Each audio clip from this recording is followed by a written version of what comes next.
News కు స్వాగతం. ముందుగా హెడ్లైన్స్. వెనక్కి తగ్గేదేలే, ట్రంప్ కు మోదీ స్ట్రాంగ్ కౌంటర్. రాష్ట్రానికి అమిటీ యూనివర్సిటీ దాకా ఒప్పందం చేసుకున్న సీఎం రేవంత్. చేనేత కార్మికుల భవితకు భరోసా, సీఎం చంద్రబాబు కీలక ప్రకటన. ప్రతి అతిథికి మంగళగిరి వస్త్రం బహుమతి, మంత్రి లోకేష్ నూతన సాంప్రదాయం. అమెరికా అధ్యక్షుడు డొనాల్డ్ ట్రంప్ టారిఫ్ల పేరుతో ప్రపంచ దేశాలను భయపెడుతున్న సంగతి తెలిసిందే. తన మాట వినడం లేదన్న కోపంతో ఇండియాపై ఏకంగా 50% టారిఫ్ విధించారు. రష్యాతో చమురు ఒప్పందాలు క్యాన్సిల్ చేసుకోకపోతే పరిస్థితి మరింత దారుణంగా ఉంటుందని హెచ్చరిస్తున్నారు. అయినప్పటికీ భారత్ మాత్రం తగ్గడం లేదు. ఈ క్రమంలోనే డొనాల్డ్ ట్రంప్కు భారత ప్రధాని నరేంద్ర మోదీ టారిఫ్ల విషయంలో క్లారిటీ ఇచ్చారు. ట్రంప్ మతిపోయేలా సమాధానం ఇచ్చారు. आज भारत चावल, गेहूं, कपास, फल और सब्जी के उत्पादन में नंबर 2 पर है। आज भारत दुनिया का दूसरा सबसे बड़ा फिश प्रोड्यूसर भी है। पिछले साल भारत ने अब तक का सबसे ज्यादा फूड ग्रेन प्रोडक्शन किया है। ऑयल सीड्स में भी हम रिकॉर्ड बना रहे हैं। सोयाबीन, सरसों, मूंगफली सभी का उत्पादन रिकॉर्ड स्तर पर बढ़ा है।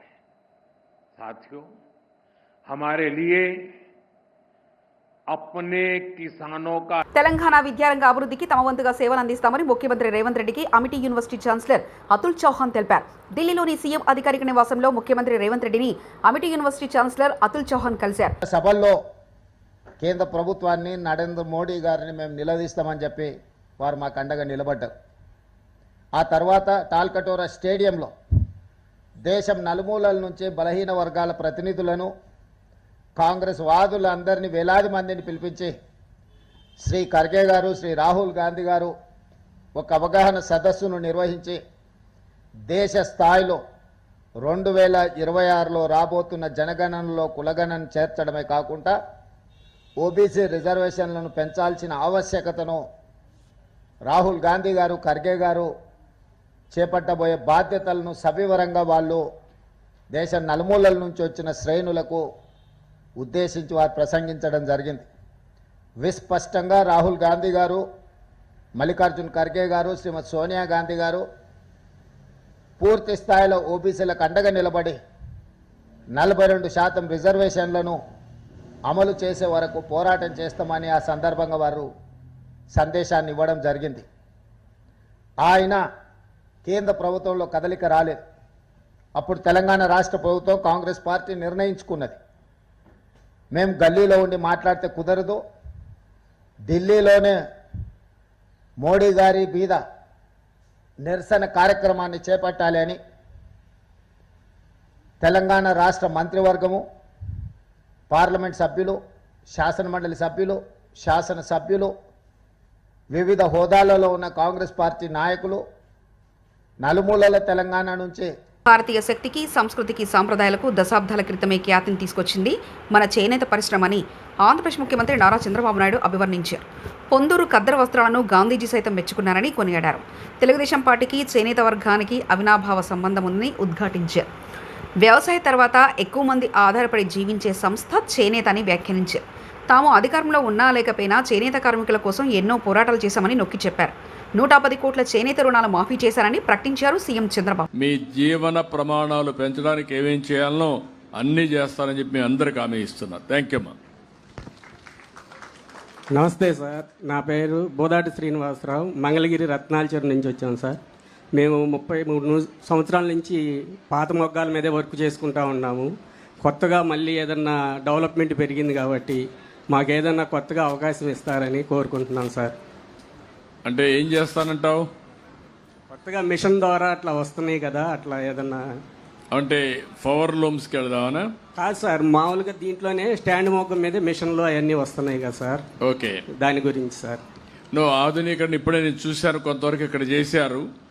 ఇంకా దీంట్లో ఏమేమి ఇంప్రూవ్ చేయగలుగుతాం అన్నీ ఆలోచించి అందరినీ కూడా వ్యవస్థలో తీసుకురావడానికి ప్రయత్నం చేస్తాం. మోడర్నైజేషన్లో చాలా వరకు ఒకప్పుడైతే చాలా ఇబ్బందులు పడ్డామని చిన్నప్పటి నుంచి చూశాను. మామూలు గుంతలో కూర్చునే వాళ్ళు. ఆ గుంతలో అయితే వర్షాలు వచ్చిన తర్వాత 3 నెలలు ఆ గుంతలో నీళ్లుంటాయి. ఆ నీళ్లుంటే దానివల్ల అవన్నీ తీసినా కూడా మళ్ళా అది ఎండాలంటే ఇంకొక 2-3 నెలలు పట్టేది. దానికి ఆ రోజు కూడా నేను ఆలోచించింది, అందరికి 25 కేజీల బియ్యం ఇస్తే మీకు ప్రత్యేకంగా 50 కేజీల బియ్యం ఇచ్చి మిమ్మల్ని ఆదుకున్న ప్రభుత్వం ఆ రోజులోనే తెలుగుదేశం ప్రభుత్వం. అంతేకాకుండా ఆ మగ్గాలు బాగా చెడిపోతాయి, దానికి కూడా డబ్బులు ఇచ్చాం. అక్కడి నుంచి మోడర్నైజేషన్ దిశగా తీసుకొచ్చాం. మీరు చెప్పినట్టన్నీ నాకు గుర్తున్నాయి. అందరికంటే ఎక్కువ ఆదరించింది చేనేత కార్మికులు తెలుగుదేశం పార్టీ అనేది నాకు ఎప్పుడూ గుర్తుంటుంది. ఆ గుర్తింపును గుర్తుపెట్టుకొని మీకు న్యాయం చేసే బాధ్యత తీసుకుంటాను. Thank you. ధన్యవాదాలు సార్. మంగళగిరిలో జాతీయ చేనేత దినోత్సవం జరుపుకోవడం అదృష్టంగా భావిస్తున్నామని ఆంధ్రప్రదేశ్ విద్యా, ఐటీ, ఎలక్ట్రానిక్స్ శాఖల మంత్రి నారా లోకేష్ వ్యాఖ్యానించారు. యువగలం పాదయాత్రలో చేనేతల సమస్యలు తెలుసుకుని వాటి పరిష్కారానికి హామీ ఇచ్చామని గుర్తు చేశారు. ఇవాళ గురువారం మంగళగిరిలో మంత్రి నారా లోకేష్ పర్యటించారు. ఈ సందర్భంగా పలు కార్యక్రమాల్లో పాల్గొన్నారు. అనంతరం మీడియాతో లోకేష్ మాట్లాడారు. ప్రతిపక్షంలో ఉండగానే చేనేతలను సొంత నిధులతో అన్ని విధాలా ఆదుకుంటూ వచ్చామని ఉద్ఘాటించారు మంత్రి నారా లోకేష్. నాలో కసి పెంచింది. ఎట్టి పరిస్థితుల్లో మరి 5 సంవత్సరాలు ఇక్కడనే పనిచేస్తాను, ప్రజలకి అందుబాటులో ఉంటానని నిర్ణయించుకున్నా. చంద్రబాబు నాయుడు గారి సహకారంతో 26 సంక్షేమ అభివృద్ధి కార్యక్రమాలు ప్రతిపక్షంలో ఉంటూ మంగళగిరి నియోజకవర్గంలో మేము చేస్తాం జరిగింది. మంగళగిరిలో పద్మశాలి సోదరులకి 2 కుల వృత్తులు ఉంటాయి. ఒకటి చేనేత, రెండోది స్వర్ణకార వృత్తి. ప్రతిపక్షంలో ఉన్నప్పుడు చేనేత సోదరుల్ని ప్రోత్సహించడానికి 873 రాట్నాలు ఆనాడు ఉచితంగా అందించాం. కరోనా టైంలో చేనేతలకు అండగా నిలబడడానికి వాళ్ళు కావాల్సిన మందులు కానీ ఆక్సిజన్ సిలిండర్లు ఆనాడు అందించాం. షెడ్లో పనిచేస్తున్న చేనేత సమస్యలు నేను నేరుగా తెలుసుకున్నా. మీ బాధలు, మీరు పడుతున్న ఇబ్బందులు, మీ ఆవేదన తెలుసుకున్న తర్వాతనే ప్రతిపక్షంలో ఉన్నప్పుడు 2022లో ఈ వీవర్సాల కూడా మేము ఏర్పాటు చేస్తాం జరిగింది. ఈరోజు డిజైన్లు కానివ్వండి, లేటెస్ట్ మగ్గాలు కానివ్వండి, తాత తెనేరాతో ఒప్పందం కుదుర్చుకుంటాం కానివ్వండి, మార్కెట్ లింకేజ్ కానివ్వండి, ఈ అన్నిటి ద్వారా ఈరోజు చేనేత సోదరులకి ఆదాయం 30% మేము పెంచాం. కానీ నేను ఆనందంగా లేను. నేను ఒక లక్ష్యం పెట్టుకున్నా. హోంమంత్రిగా పనిచేసిన సబితమ్మ మీద పోలీసులు ఎగురుతున్నారు. ఐఏఎస్, ఐపీఎస్ హోదాలో ఉన్న ప్రభుత్వ అధికారులు కాంగ్రెస్ నాయకుల్లా పచ్చి అబద్ధాలు మాట్లాడుతున్నారు. మరో 3 ఏళ్లలో మేము అధికారంలోకి వస్తాం, అప్పుడు అతి చేసే అబద్ధాలాడే ఒక్కొక్కరికి హిసాబ్ కితాబ్ సెటిల్ చేసే బాధ్యత నాది అంటూ కేటీఆర్ వ్యాఖ్యానించారు. మనకి ఈయడు యాది పెట్టుకోండి, కాంగ్రెస్ వాళ్ళు ఆల్రెడీ డిసైడ్ అయ్యిండ్రు, క్యాబినెట్లో చర్చ అయ్యింది, మనం ఎట్లన్నా చెప్పి దీన్ని ఎత్తేయాలి, ఇది ఉంచితే మనం ఉండము. ఎందుకంటే ఎన్నిసార్లు పైసలు వేసినా కేసీఆర్కే పేరెత్తాంది, మనకు పేరు వస్తలేదు. రైతు బంధు అనగానే కేసీఆర్ యాదికి వస్తుండు, మనం యాదికి వస్తలేము, కాబట్టి ఇది పెట్టి లాభం లేదు, తీసేయాలని వాళ్ళు ఆల్రెడీ డిసైడ్ అయ్యిండ్రు. హోంమంత్రిగా పనిచేసిన అక్క మీదకి ఇంతంత పోలీసు వాళ్ళు ఎగిరిపోయి రెచ్చిపోయి మాట్లాడుతూ ఉన్నాడు. నేను ఇలా పరిగి మాత్రమే కాదు, రాష్ట్ర వ్యాప్తంగా ఉండే కలెక్టర్లు, ఐఏఎస్, ఐపీఎస్ అధికారులకు నేను ఒక్కటే గుర్తు చేస్తున్నా, గుర్తు పెట్టుకోమని చెప్తా ఉన్నా. ఇలా మీరు పచ్చి అబద్ధాలు ఆడుతూ ఉన్నారు ఐఏఎస్ అధికారులు కూడా. మొన్న ఇక్కడ చూసిన నేను ఖైరతాబాద్లో ఒక ఐఏఎస్ అధికారి, ఒక ఐపీఎస్ అధికారి ఇద్దరు చిలక పలుకులు పలుకుతున్నారు. ఏమని? 10 ఏళ్లలో ఒక్క రేషన్ కార్డు ఇవ్వలే. కాంగ్రెస్ వాళ్ళు మాట్లాడినట్టు మాట్లాడుతున్నారు. నేను వాళ్ళందరికీ ఒకటే చెప్తా ఉన్నా, ఎక్కువ టైం లేదు, 2-2.5 ఏళ్లలో మళ్ళీ మేమే వస్తున్నాం. ఎవరైతే ఎగిరెగిరి పడుతుండ్రో, ఎవరైతే అతి చేస్తుండ్రో, ఎవరైతే రేవంత్ రెడ్డి కంటే ఎక్స్ట్రాలు చేస్తున్నారో వాళ్ళందరికీ నేను ఒకటే మాట చెప్తున్నా. నేను ఇదివరకు కూడా చెప్పినా, మళ్ళీ కూడా చెప్తున్నా, బరాబర్ ప్రతి పేరు రాసి పెట్టుకుంటాం, ప్రతి ఒక్కరి మాటలు యాది పెట్టుకుంటాం. ఇదివరకు లెక్క మాత్రం ఈసారి ఉండదు, అన్ని లెక్కలు హిసాబ్ కితాబ్ సెటిల్ చేసే బాధ్యత నాది. సురేంద్ర ఒక మాట. ఆంధ్రప్రదేశ్ రాష్ట్రంలో ఐటీ రంగ అభివృద్ధి కోసం కేబినెట్ ఒక పాలసీ తీసుకొని వచ్చింది. ఫ్యాక్షన్ 500 ఫోర్స్ జాబితాలో ఉన్న సంస్థలను ఆహ్వానిస్తున్నాం. వారికి కేటాయించిన ఎకరం భూమికి 500 ఉద్యోగాల వారు ఇవ్వాల్సి ఉంది. కనీసం 3,000 మందికి ఉద్యోగాలే, అప్పుడే వారికి భూమి కేటాయిస్తాం. ఉద్దేశం ఏంటంటే రాష్ట్ర విభజనలో మనం హైదరాబాద్ ను కోల్పోయి చాలా నష్టపోయిన విషయం మనందరికి తెలిసిందే. ఐటీ సెక్టర్ లో హైదరాబాద్ బాగా డెవలప్ అయింది. మరి అంతేకాకుండా ఒక రెవెన్యూ జనరేటింగ్ సెంటర్ ని తెలంగాణ మొత్తానికి కనుక మనం తీసుకున్నట్లయితే Hyderabad revenue generating centre. So అటువంటి రెవెన్యూ జనరేటింగ్ సిటీని వదులుకొని మన రాష్ట్రం వచ్చిన తర్వాత మరి ఇక్కడ ఐటీని, సాఫ్ట్వేర్ అన్ని రంగాలను కూడా అభివృద్ధి చేసుకోవాల్సిన అవసరం ఉందని చెప్పేసి కూడా ప్రభుత్వం భావిస్తా ఉంది. అంతేకాకుండా హైదరాబాద్ లో దాదాపు 1,00,00,000 కోట్ల రూపాయలు ఐటీ సర్వీసెస్ ఎక్స్పోర్ట్స్ బిజినెస్ జరుగుతూ ఉంటే, బెంగళూరు అదే విధంగా 3-4 లక్షల కోట్ల వ్యాపారం జరుగుతూ ఉంటే, మన రాష్ట్రంలో అది 5-10 కోట్లు కూడా చేరుకోపోవటం ఆలోచించాల్సిన విషయం అని చెప్పేసి నేను మనవి చేస్తా ఉన్నా. నేను ఈ రాష్ట్రంలో ఐటీని అభివృద్ధి చేయాలంటే పెద్ద పెద్ద సంస్థలు ఏదైతే ఉన్నాయో వాటిని రాష్ట్రంలో ఎకో సిస్టమ్ ని డెవలప్ చేసి వాళ్ళందరూ కూడా ఇక్కడికి వచ్చేటట్లు మౌలిక వసతులు ఏర్పాటు చేయాల్సిన అవసరం ఉందని చెప్పేసి ప్రభుత్వం భావిస్తుందని చెప్పేసి మనం చేస్తాం. ఎందుకంటే ఇతర రాష్ట్రాల్లో, ఇతర సిటీస్ లో, బెంగళూరు కానివ్వండి, హైదరాబాద్ కానివ్వండి, లేకపోతే మెడ్రాస్ కానివ్వండి, అక్కడంతా ఏంటంటే భూముల ధరలు, ఇతర కాస్ట్ విపరీతంగా పెరిగిపోవటం కానివ్వండి, ట్రాఫిక్ కంజెషన్ తో అనేక సమస్యలు అక్కడ ఎంప్లాయీస్ ఎదుర్కోవటం కానివ్వండి, వీటన్నిటి మూలంగా ఈ పెద్ద పెద్ద సంస్థలు రీలొకేట్ చేసుకుంటానికి కూడా ఆలోచన చేసే పరిస్థితులు ప్రస్తుతం దేశంలో ఉన్న విషయం మనందరం కూడా గమనిస్తా ఉన్నాం. సో దానికోసం అని చెప్పేసి వారిని ఆహ్వానించాలంటే ఇక్కడ, ఎందుకంటే అక్కడి నుంచి ఇతర సిటీస్ నుంచి వచ్చి ఇక్కడ ఏర్పాటు చేసుకోవాలంటే వారికి ఒక క్యాపిటల్ కాస్ట్ విపరీతంగా అవుతుంది. కాబట్టి వాటి కోసం అత్యంత తక్కువ ధరకి భూముల్ని వారికి ఏర్పాటు. కేసీఆర్ ఫోటో ఉందని కంటి వెలుగు అద్దాలను చెత్తకుప్పలో పడేశారు.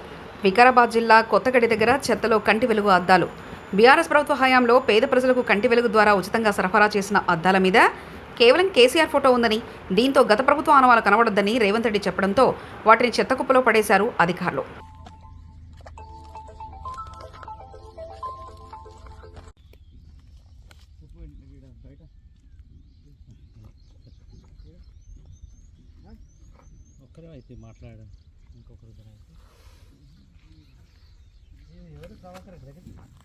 చింతామోహన్ కేంద్ర మాజీ మంత్రి, కాంగ్రెస్ పార్టీ సీనియర్ నాయకులు ప్రెస్ కాన్ఫరెన్స్. గ్రామ పంచాయతీలు, కార్పొరేషన్ గ్రామాల్లో పరిస్థితులు చాలా బలహీనంగా ఉన్నాయని సర్పంచులు అల్లాడుతున్నారు. వీధి లైట్లు, రోడ్లు వేసుకునేందుకు డబ్బు లేక దిక్కుతోచిన స్థితిలో ఉన్నారు. దేశంలో పత్రికా స్వేచ్ఛ దానిపైన కూడా నేను మాట్లాడదలుచుకున్నాను.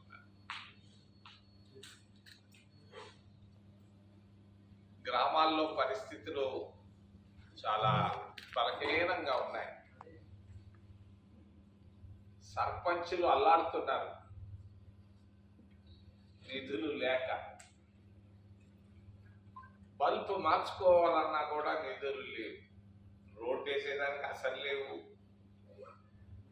మరి కాంగ్రెస్ ప్రభుత్వం ఉన్నప్పుడు, రాజీవ్ గాంధీ బ్రతికున్నప్పుడు సర్పంచులకు నేరుగా చెక్కులు పంపించేవాళ్ళు. ఈరోజు ఆ విధానం పూర్తిగా స్వస్తి పలకడం జరిగింది. గ్రామాల్లో నిధులు లేక గ్రామాల్లో సర్పంచులు దిక్కులేని పరిస్థితుల్లో ఉన్నారు. ఏలూరు జిల్లాలో కూడా పరిస్థితి. మీ కార్పొరేషను మరి అధ్వానంగా ఉంది. వెనక్కి తగ్గేదేలే, ట్రంప్కు మోదీ స్ట్రాంగ్ కౌంటర్. రాష్ట్రానికి అమిటీ యూనివర్సిటీ దాకా ఒప్పందం చేసుకున్న సీఎం రేవంత్. చేనేత కార్మికుల భవితకు భరోసా, సీఎం చంద్రబాబు కీలక ప్రకటన.